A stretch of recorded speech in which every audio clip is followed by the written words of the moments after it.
sa bahay ni Don Tiago.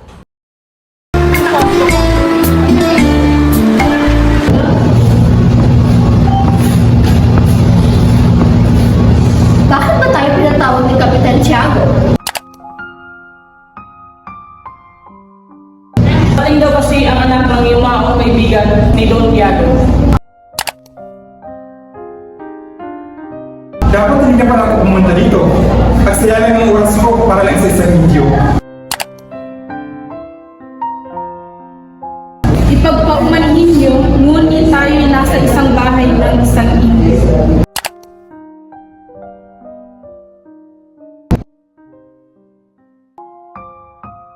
Oh, nandito na pala sila. Ikinangalan ko pong ipakilala sa inyo si Don Crisostomis Ibarra, anak ni Don Rafael. Siya na nagpili sa Europa ng 7 taon. Gusto ko kayong makilala. Binabati ko po kayo sa iyong pagdating. Ako nga pala po si Trinity Ibarra. Nakilala ko na po ang inyong ama at nagsabi kong napakabuti niyang Pilipino. Halina't kayo't naghihintay na ang pagkain sa mesa. Kamusta naman Ginoong Ibarra ang paninirahan niya sa Europa ng 7 taon? Mabuti naman. Marami akong natutunan sa iba't ibang kultura mula sa kanila. Pero wala akong maikukumpara sa aking sariling kultura. Ano sabi mo? Nagsasayang ka lang ng pera para matutunan ang mga bagay na iyon na mas ibatang mga mag-aaral ay alam yun. Paumanin ko, pero ako'y may mahalagang pupuntahan. Ako'y mauuna po sa inyo. Ngunit darating na si Maria Clara.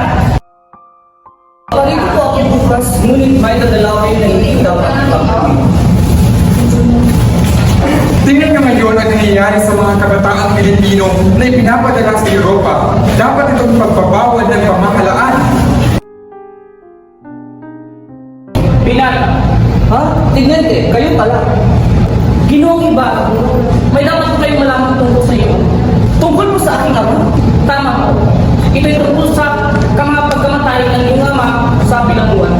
Sa bilangguan, namatay ang aking ama sa bilangguan. Isang araw ay tinusuan ng mga bata ang mga na taga-asini ng buwis.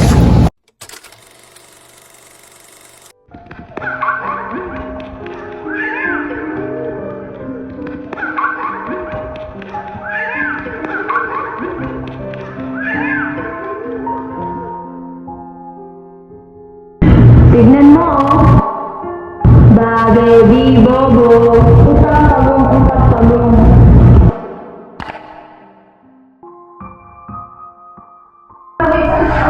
Anong sabi niyo?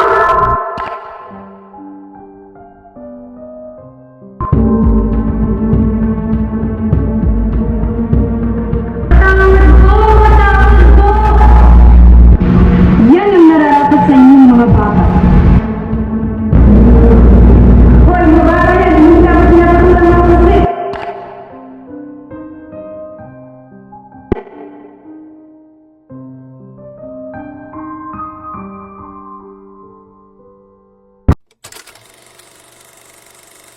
Dahil sa pangyayari yun, nabilanggo ang iyong ama at yun ang kanyang pinamatay. Ngayon ko lang nabatiin ang pinasakit ng aking ama. Sige po, Ginoong Ibarra.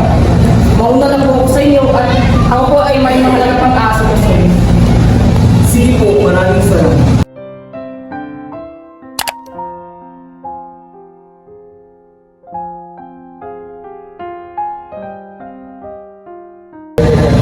Yung ba ngayon wala pa rin siya, marami siguro inaasikaso.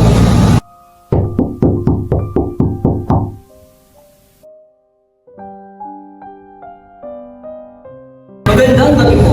Magandang gabi din mo. Pasok kayo at maghihintay mo si Maria Clara. Salamat. Maria Clara! Ibarra! Buti naman nakapunta ka dito. Kamusta ka? Ito, buti naman halika mo tayo. Siguro, hindi mo na ako naaalala sa 7 taon mong pamamalagi sa Europa. Mahal ko, kahit saan akong lugar mapadpad, ikaw pa rin ang aking naiisip.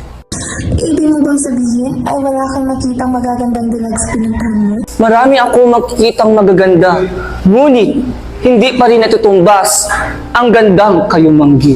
Hindi pa rin nababago ang iyong matamis na pagsasalita. Marami silang napag-usapan hanggang Mahal ko, kailangan ko na po pumunta sa San Diego. Nauunawaan kita. Mag-ingat ka, mahal ko. nang makarating si Ibarra sa San Diego, nakita niya ang taga-hukay. Anong sabi mo? Itinapon mo lang ang bangkay na nandito. Opo, mabigat po kasi yung bangkay kasi umuulan po sa mga panahon na iyon kaya tinapon mo lang po sa ilog.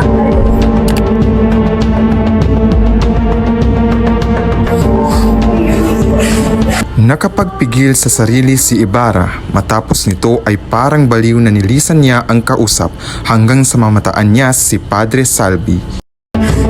Ikaw, anong ginawa mo sa aking ama? Nagkakamali ka, binata. Wala akong ginagawang sa Kung hindi ikaw, sino? Sa aking paghihinala, kagagawa niyo yun ni Padre Damaso.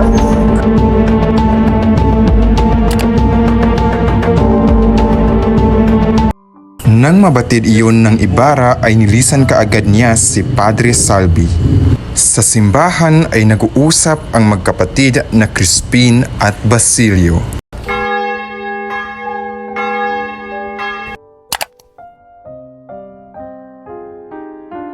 Ikan mo ng maigi ang lubid, Crispin. Baka sabihin sa Kristal Mayor na tinatamad tayo. Eh paano kuya? Nangihina na ako. Halika, umupo muna tayo. Magkano ba ang sasahurin mo ngayon kuya? 2 piso lang. Kuya, pwede mo bang bayaran ang sinabi nilang ninakaw ko? Naloloko ka na ba? Ano naman kaya ang pagbibili nating pagkain kay inay? Tahan na, di ba? Sabi naman Tasha, na may masarap tayong hapunan. Hindi po ako nananghalian. Hindi daw ako pwedeng umalis hanggang hindi pa naibibalik yung dalawang isa na ninakaw ko raw.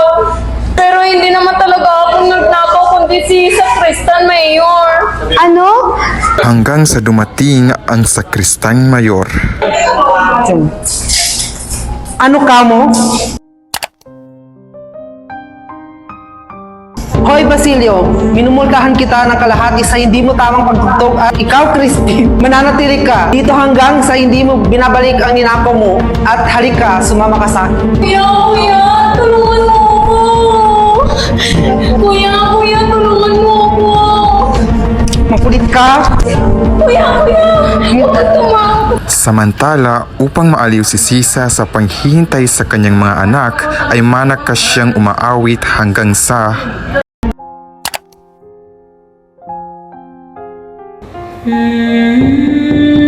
Nay! Nay! Basilio! Nay, si Crispin po! Si Crispin, anong nangyari sa iyong kapatid? Kinuha po ng Sakristan Mayor si Crispin. Bakit? Sinasabi po kasi ng Sakristan Mayor na nagnakaw daw po si Crispin sa kura. Hindi ko po alam kung saan dinala ng Sakristan Mayor si Crispin. Diyos ko po, pinararatangan nila magnanakaw si Crispin ko. Hayaan mo, Basilio, at makikiusap ako sa kura bukas. Halika at kumain ka muna.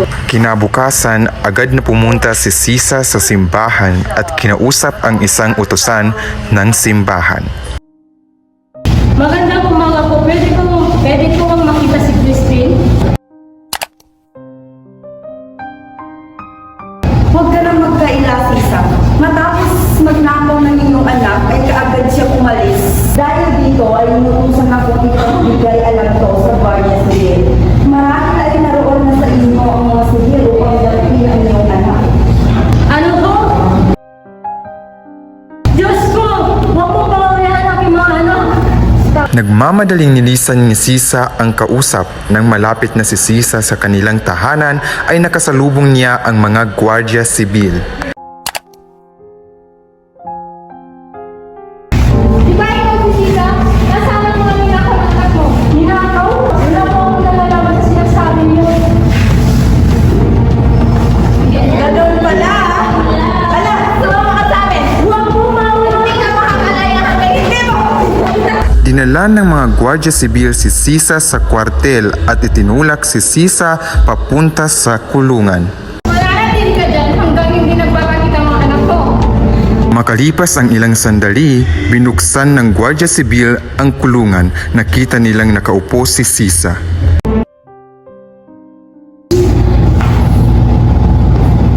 O siya, umalis ka na. Bago pa magbago ang utos ng Alpares. Tanang ako? Oo, sige na. At huwag mong kakalimutan na hanapin ang mga anak mo mong nanakaw. Agad na tumakbo papalabas ng kulungan si Sisa at agad itong pumunta sa kanilang bahay at hinahanap ang mga anak. Basilio! Crispin, mga anak, ganyan ba kayo? Basilio? Mga anak? Kay Basilio to ah! Hala, may dugo! Ha? May dugo! Dugo! Sa pangpang ng ilog ay nag-uusap ang isang guro kasama si Ibarra. Ginoo, dito po itinapon ang bangkay ng inyong mga. Maraming salamat sa pagtutulong sa akin. Wala po iyon. Marami po akong utang na loob sa inyong ama sapagkat nang dahil sa kanya ay maraming bata ang nakapag-aral. Kung gano'n, dapat ko pala yung magpatuloy kung ano ang simula ng aking ama. Ang ibig niyo po bang sabihin ay, Oo, magpapatayo ako ng mga paaralan upang marami pang bata ang tutulong. talaga po maraming salamat po. Walang anuman. Oo, sige, ako'y mauuna sa inyo at may mga nagpapa akong pupuntahan. Mag-iingat po kayo. Ikaw din. Matapos mag-usap ni Ibarra at ng guro, agad na umalis si Ibarra at kinabukasan nakita ni Ibarra si Mang Tasyo at ito'y kinausap. Magandang umaga po, Mang Tasyo. Ibig ko po sana bigyan niyo po ako ng payo kung kaya po ng aking ama. Patungkol sa pagbabalak akong magpatayo ng bahay. Kung ako'y inyong tatanungin, ay nararapat sa kura kayong sumangguni dahil sila ang may lakas, maging may kaya, tungkulin at kayamanan. At kailangan din ng tatak ng inyong loob na siya mong pagiging gabay. Papaano po ako kung ako'y mabigo? Mabigo man ang inyong panukala ay ikapatutuwa naman ninyong maisip na ginawa ninyo ang lahat na makakaya.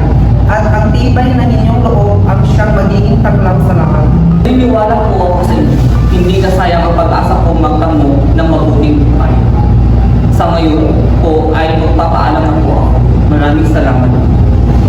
Nagtagumpay si Ibarra sa panukalan niyang pagpapatayo ng paaralan, ngunit sa pagdiriwang ng unang batong paaralan ay kamuntik nang mamatay si Ibarra dahil biglang nahulog ang nakabiting bato. Sa kabutihang palad ay nailigtas ni Elias si Ibarra. At kinabukasan, sa bahay ni Ibarra dumating si Elias para ito'y kausapin. Sino kaya ito?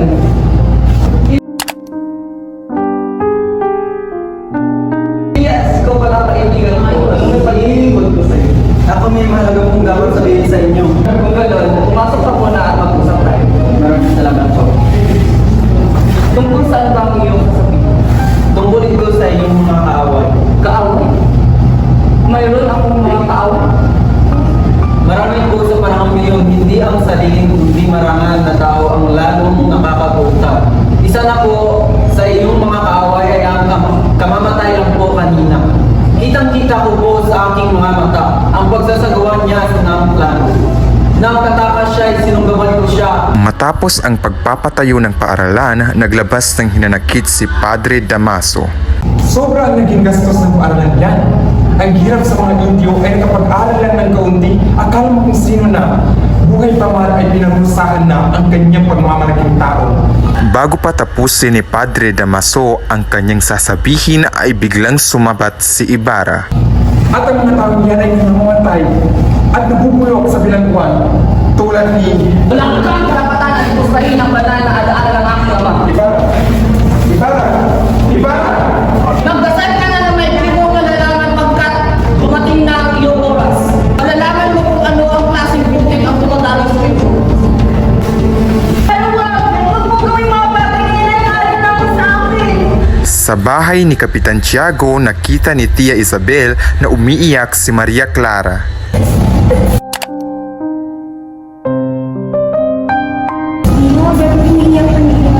Tia Isabel, ginawa kong isumulong sa Ibarra at hanggang sa hindi siya inalisan ay pinabawalan po ako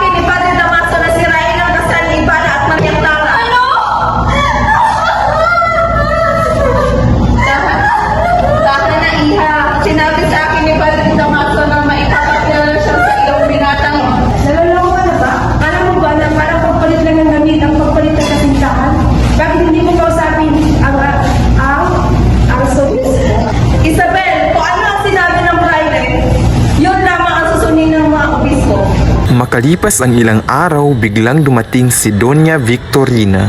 Kaya ako nabalitaan kung nag-hospital si Maria Mara, kaya agad kong dinala dito si Dr. D. Disfradalia. Gracias, Doña Victorina. Isabel!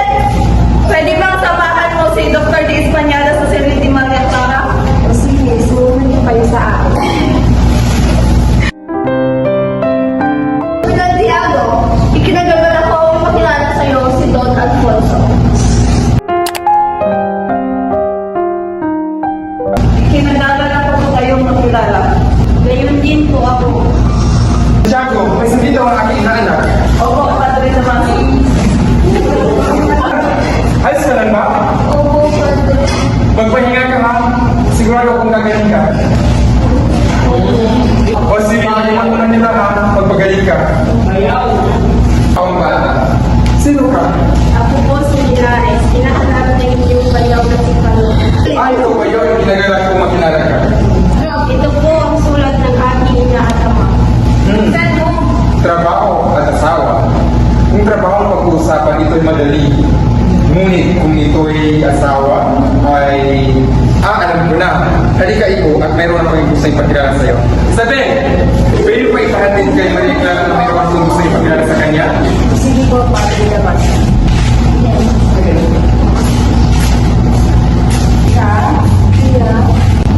May gusto daw ipakilala sa iyo si Padre Damaso. Ikuti ako gusto mo sila. Halika ito at ako'y iyong samahan. Iha, nais kong ipakilala sa iyo ang aking kamag-anak na si Don Alfonso Linares. Siya ay aking kamag-anak. Hindi ko malayan na makakakita ako ng malaking hel ng kagandahan. Pagkalipas ng ilang araw, agad na pumunta si Elias sa bahay ni Ibarra para ihatid ang nasagap nitong balita. Sino kaya ito? Yes, ikaw pala kaibigan ko. Ano may pag-iingod ko sa'yo? Ako may mahalaga kong dapat sabihin sa inyo. Ikaw pala, Elias. Ano ang kailangan mo? Ginoong Ibarra, kailangan niyo ng lumisan. Ha? Bakit? Natuklasan ko po ay may sasagawang pag-uusig at iyo daw po ay isisigaw ng may pakanan nito. Ayon po sa aking kausap, pinumahan ko sila upang manggulo. Dali ako magagawa kundi isanin ang buhok na ito. Sandali, kailangan ko nang ayusin ang aking kasulatan. Habang nag-uusap si Elias at Ibarra ay may narinig silang katok sa pinto. Ito pala ay ang mga kawal. Mga sa kanya, buksan ang pinto ito kung di ay iiwan namin ito. Kailangan mo nang umalis. Halika na, tutulungan kita. Ha? Nandito na sila? Kailangan na nating pumunta sa ilog. Natuklasan na ng mga kawal ang pagtakas ni Ibarra hanggang sa ito'y hinabol sila Elias at Ibarra sa ilog. Nagpalit ng damit si Ibarra at Elias at tinakpan ni Elias ng damo si Ibarra sa bangka at ito'y tumalon sa ilog para akalain ng mga kawal ay wala ng tao sa loob ng bangka. Tago ka muna dyan. At tatalon ako para akalain nila na walang tao sa bangka.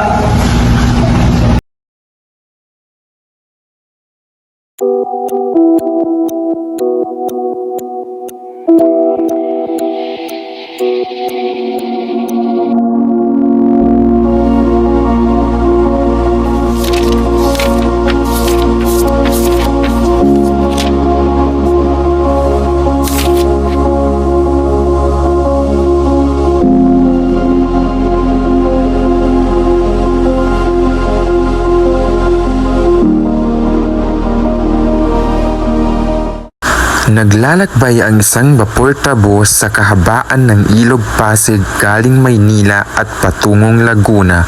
Ito ay nahati sa dalawang bahagi, ang ibabaw ng vapor kung saan lulan ang mga mahahalagang tao sa lipunan katulad na lang nila Don Custodio, Kapitan Benzaib na isang manunulat, si Simon na isang mang-alahas at ang mga prailing sila Padre Salvi, Padre Florentino at iba pa. Samantala sa ibabaw na bahagi naman ng vapor matatagpuan ang mga insik at indio na nagsisiksikan sa dami ng pasahero.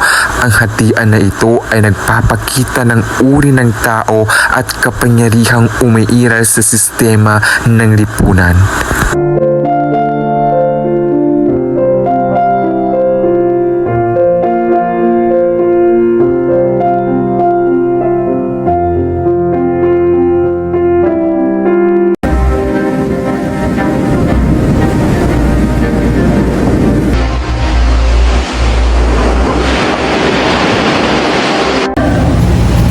ang Ilog Pasig, ang dami ng mga malulungkot at masasayang mga alamat.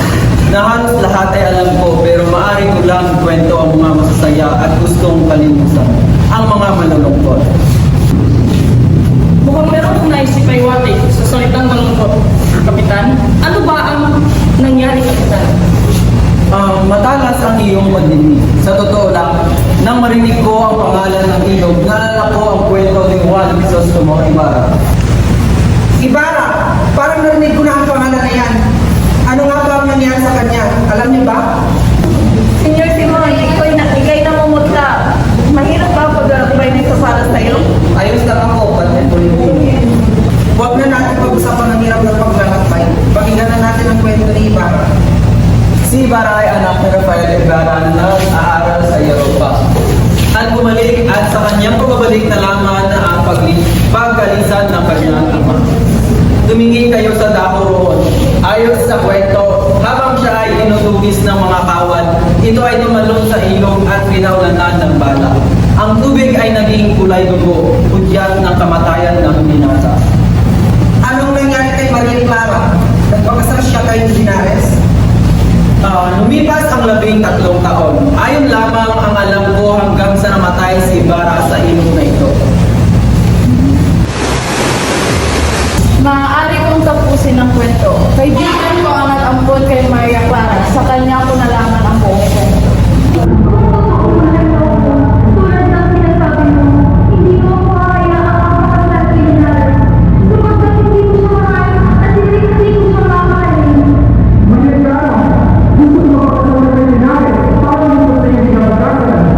Ito ang tatlong malaman natin na kaso.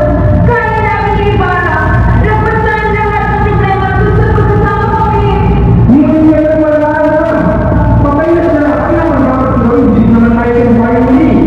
nga! Kailangan mo akong makalimutan siya at magpapagpapag ng momento. Dalawa lang ang pinapilihan. Ang mamatay, pagpapagod sa momento. Walang nagawa si Padre Damaso kung hindi ko pa rin nalaman ang hiling ng dalaga na pumasok sa kumbento. Kailan ka nagkwento pa hindi? Ngunit nasaan siya ngayon? Saan pa nga ba kundi sa kumbento? Ay naku, kay bago na takbo ng kumbento. Sa bagay, Wala tayong maaaring gawin, Doña Victorina. Ayoko sana kung naging ang iyong sinabi niyo. Ngunit mabaho ang ilog kaya natin manutas. Kung tayo nabukay, malibag. Ano naman ang magagawa mo, Sir Simon? Mapapabilis nito ang ating paglalakbay at walang mababaw na ilog. Sa aking palagay, hindi ako sang-ayon sa iyo, Senyor. Sapagkat maraming pera ang kakailanganin sa pagpapagawa noon. Saan kukunin ang mga salapi? Hindi natin kailangan ng salapi. Pagawain ang mga bilanggo nang sa gayon ay walang salapi na kailangan gasusin. Hindi sapat ang mga bilanggo, Senyor. At kung gagamitin natin sila, hindi magkakaroon ng kaguluhan. Hindi ako naniniwala. Nag-alsa ba ang bayan ng Iyenko? Nag-alsa ba ang mga bilanggo Hudyo laban kay Titus? Akala ko ba maalam ka sa kasaysayan? Hindi tayo mga Ehipto at mga Hudyo, Senyor.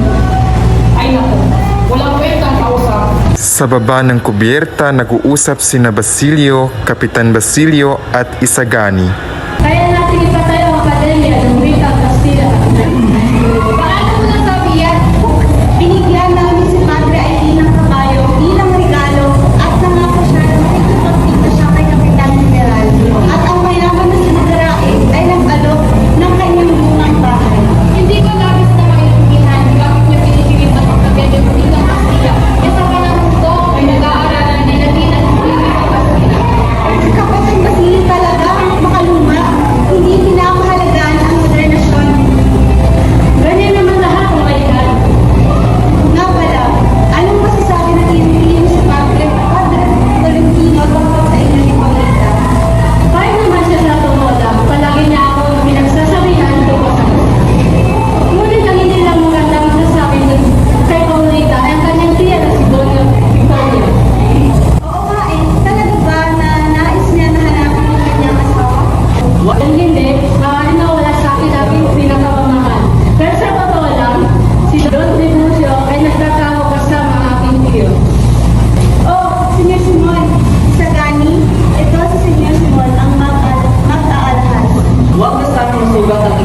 namin, Ginoong Isagan. Pero totoo ba na napakahirap ang iyong probinsya na hindi man lang makabili ng alahas sa akin? Hindi kami bumibili ng mga bagay na hindi kailangan sa buhay. Ayan ang dahilan kung bakit hindi kami Sa tingin ko, dapat tayo uminom ng alak para sa kabulan ng iyong probinsya. Salamat, Sir. Ngunit hindi ako kayo ng anak. Isagan, ayaw mo sa kanya? Hindi ko alam, Basilio. Pero sa oras na nakikita ko siya, mabigat ang aking pakiramdam sa kanya. Dapat tayo lumayo sa kanya. Isa siyang malakas na tao at ang kanang kamay ng general. Talaga ba? Oo. Ayon ang sinapis ng kanyang mga kaibigan at ng kanyang mga kaaway. Nakita ko sa kanya si Kapitan Tiago. Oo, sa Kapitan Tiago kasama niya sa pagdating niya rito. Kaya ngayon, pinaghihinalaan na siya. Sa kabilang dako, nag-uusap ang maglolong Julie at Tandanselo. Hindi ako papayag na magpapaalila ka. Ayoko din, Lolo, kaso ito na ang tanging paraan upang makabayad tayo para kay tatay. Bakit hindi mo na lang ibenta ang inyong laket na ibinigay sa iyo ni Basilio? Hindi ko kayang gawin yun. Magpapaalipin na lang ako kaysa ibigay ang laket na ito. Kahabag-habag ang buhay ng aking anak na si Tares. Binalaan ko na siya sa pagiging kurap ng mga private. Namatay ang kanyang asawa at namatakas sa Sintano. At ngayon ikaw, Julie, gusto mo magpaalipin kay Hermana? Kaya siya para lang mapatubos ang iyong ama? O aking Nico, huwag mong masyadong damdamin ang aking gagawin ay para lamang sa kapakanan ng aking ama. Isa kang napakabuting anak ako. Isang araw, nagkita sina Basilio at Simon. Laking pasalamat sa taong loob ko. Ako'y binihisan at pinag-aral. Ngayon, ako'y pauwi na sa nagsilbing tahanan. 13 taon na ang nakalipas, ngunit alaala na pinag-iay sa liwa pa. Ang aking inang si Sisa na nabaliw at ang kapatid na si Crispin na napatay. Buong buhay, puno ng pagdurusa at kalungkutan.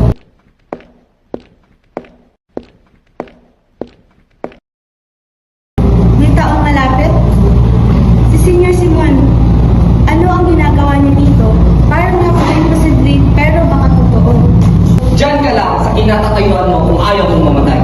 Kung naalala mo ako, nagkita na rin tayo dito sa lugar na ito noon. Kilala mo ako?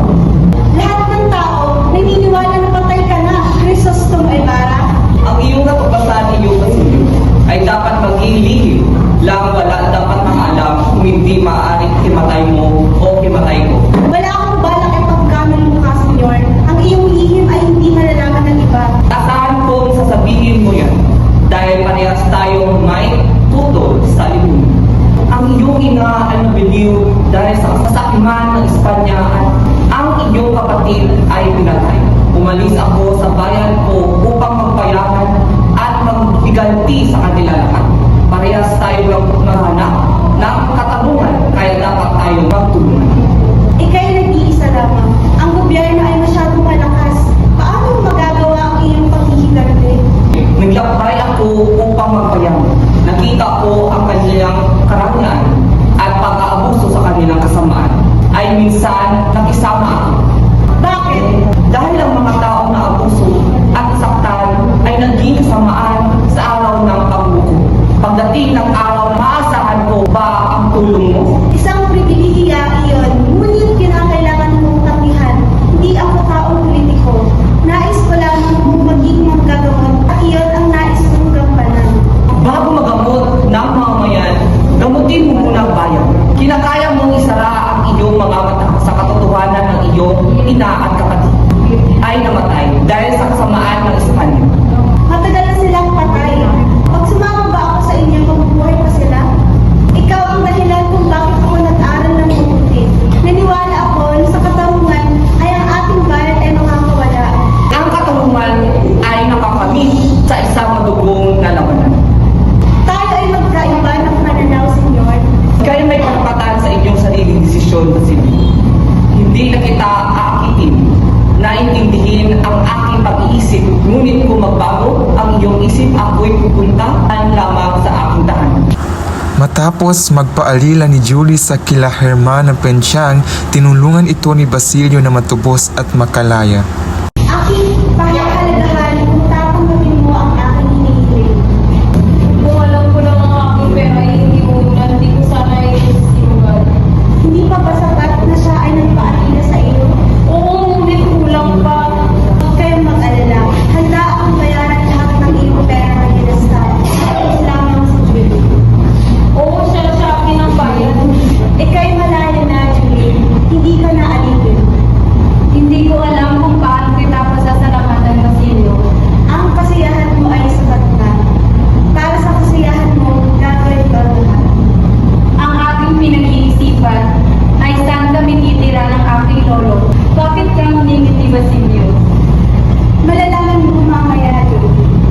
Bukod sa pagpapalaya ni Basilio kay Julie, binigyan niya ito ng simpleng bahay na matirahan ni na Julie at ng kanyang lolo. Ito ang iyong bagong bahay, Julie. Hindi man siya gaano malaki, ngunit malaya ito sa mga problema. Basilio, salamat sa lahat ng ito. Dapat ka nang makita si Lolo ngayon din. Sa kabilang dako, tila nagtatalo-talo sina Kapitan General at Padre Sibila ukol sa pagpapagawa ng paaralan. Magkailanpasan ang plano tungkol sa paaralan. Masyadong mahabang proseso iyon. Ano ba talaga ang meron dyan? Ang mga estudyante ay humihiling ng bagong struktura na dapat gawin ng pamahalaan. Ano ba yan? Wala na bang iba imbes na problema sa paaralan? Ano bang kahibangan ito? Ngunit, Kapitan, ang mga estudyante ay naghahangad ng akademya ng wikang Pilipino. Akademya ng Wikang Kastila? Anong pumasok sa isip nila at naisip nila ito? Kahibangan! Sa aking pananaw, maganda kung suportahan natin itong idea nito. Suportahan? Ang iyong iniisip ay mali. Dapat na hindi ito pabigyan. Dahil kung ang mga Indio ay naiintindihan ang wikang Kastila, palagi nila tayong tatalunan. Sa iyong sinabi, naniwala ka na kung napag-aralan nila ang Wikang Kastila ay para sa kanilang ikabubuti? Oo, dahil sa isang maikling hiling kabaliwan ay hindi ito naaalala. Kung ako ang tatanungin, nakakakilala ang panukalang iyan. Tama, magkakaroon lamang ng tahimik na pag-aalsa gamit ang papel at lapis. Pag-aalsa? Sa aking tingin, hindi ko nakikita ang kinalaman ng iyong sinasabi kay Padre Sibila. Sa isang punto na ang panukalang iyon ay galing sa mga tao gustong-gusto ng pagbabago, sa pamamahala bang ito ni Isagani, isang walang kwentang binata na pamangkin ng isang inindyong baray na suportado nila Makaraeg at Basilio. Sa aking konklusyon, ang panukalang iyan ay dapat hindi gawin. Hanggang sa dumating ang panahon na tumungo si Simon sa bahay ni Padre Florentino na ito'y sugatan.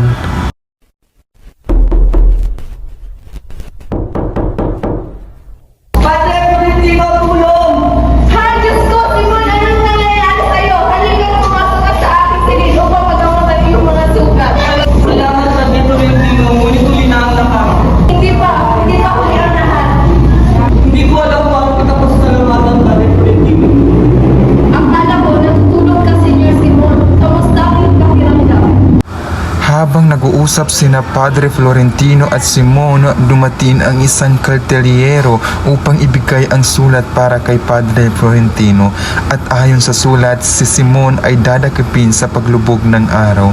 Sa lalim ng kanilang pag-uusap, tila nabigo na si Simon sa kanyang mga plano at ito'y binigyan ni Padre Florentino ng malalim na payo. Sa huling sinabi ni Padre Florentino, kinuha na niya ang mga alahat ni Senyor Simon at tumungo sa karagatan kung saan palaging pinagmamasdan ni Isagani.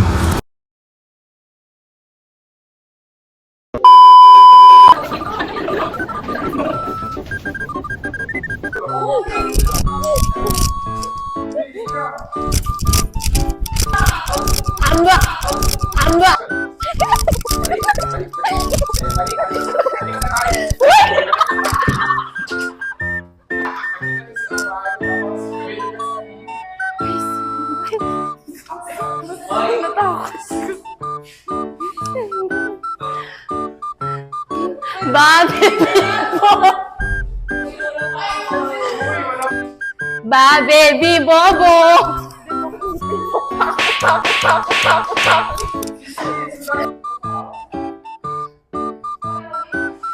Anong sabi niyo? Yan ang bagay sa bata. Yan ang nababagay sa mga... Hoy, mga bata yan. Hindi dapat pinapatulang mga paslit. Ikinangatangal ko pong ipakilala sa inyo si Don Crisostomis Ibarra, anak ni Don Rafael. Siya na nagpili sa Europa ng 7 taon. Huwag na magtingin dito.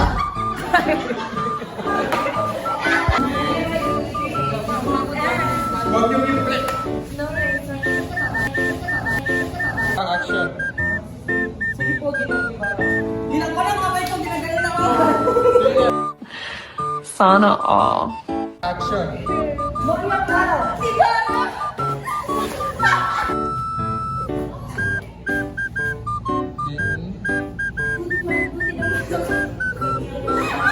Ang gandang kayo mga Ikaw, ano ang ginawa mo sa aking ama? Nagkakamali ka, binata. Wala akong ginagawang sa iyong ama.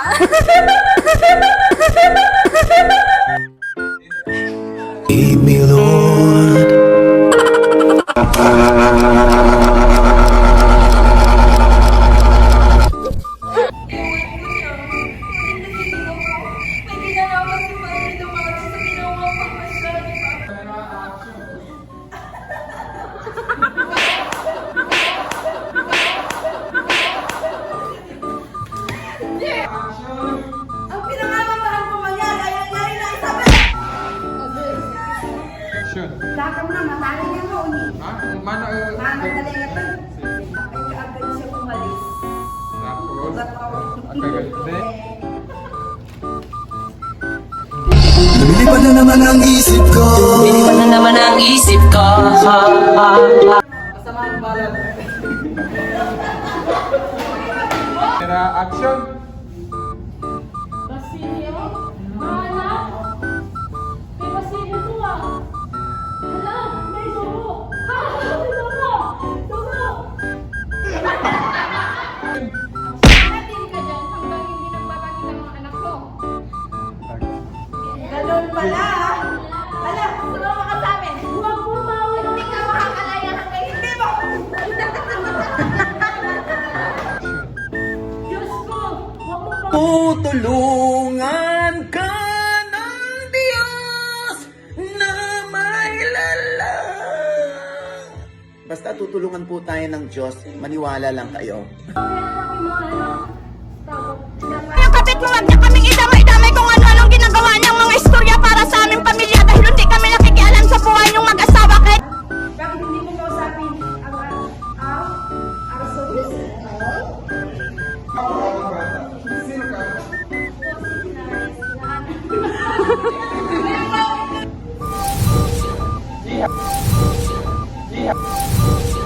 Iha! Nais ko ipakilala sa iyo. Bago ka mo ito dyan. At tatalon ako para Wait a minute. akalain nila na walang tao sa bangka.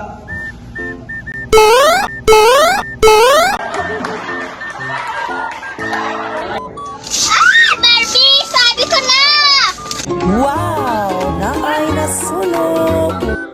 Kuya, kuya, tulungan mo ako.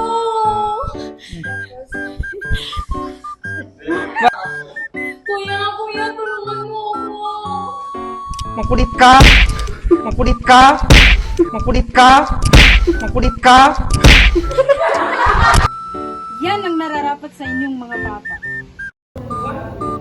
Gani, mag-usap kayo. Huwag mo ibaba, huwag mo itaas. Oh. Ikay na mamunta. Magkita ka pag-alakbay dito para sa iyo. Ayos lang ako.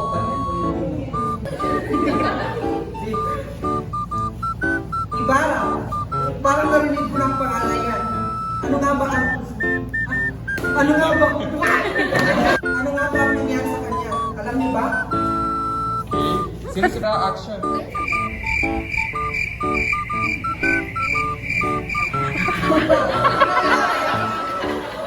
Maria Clara, gusto ko magpakasal ka kay Linares para umito sa iyong kinabukasan. Malaman, Padre, na masusunod. Ang mamatay, o pumasok sa kumpento, mamili ka!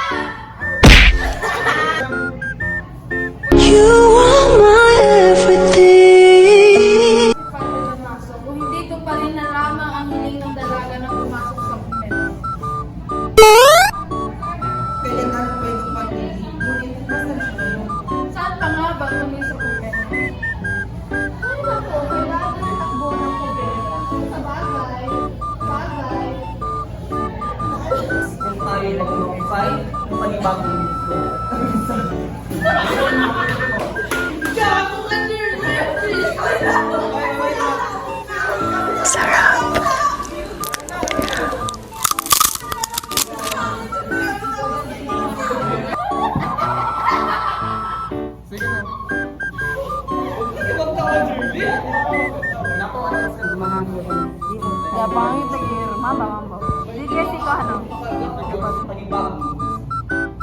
Ano naman ang magagawa mo dito sa Iloilo?